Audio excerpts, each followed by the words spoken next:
musical, full of love and Christmas with joy. Memorable. Siyempre, mabless sila. Ibalo sila sa mga kanta sa pagka-birthday ni Jesus Christ. Mas gana pa kaysa sa una gadud na kantata.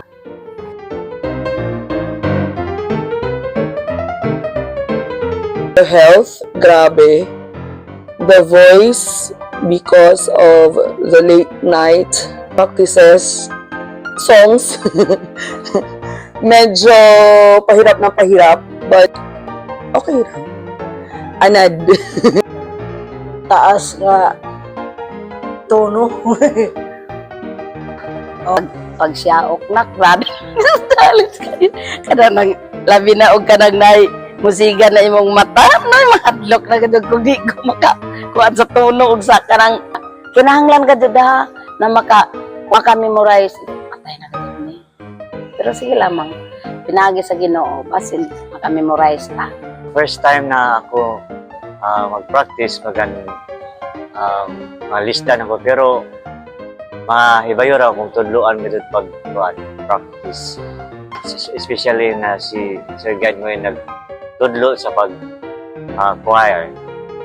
Day mga times say na kapoy ang lawas na kinahanglan gyapon nato mo appeal sa practice para ma-master nimo labi naan sa lyrics balik kay alaw ra ba na mo conductor na kuan ko kinahanglan memorize.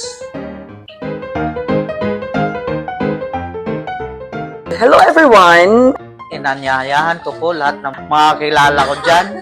Watch and Join tao kaha mutambong gadud ta sa Christmas kantata. For an evening in December.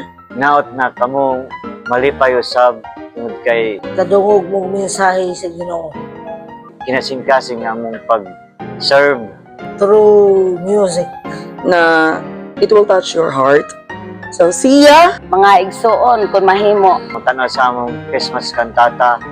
aron idyo gadud kita ang among hinaguan. On December 24 at 6 p.m. Diyan yung mga pasabog na mo conductor.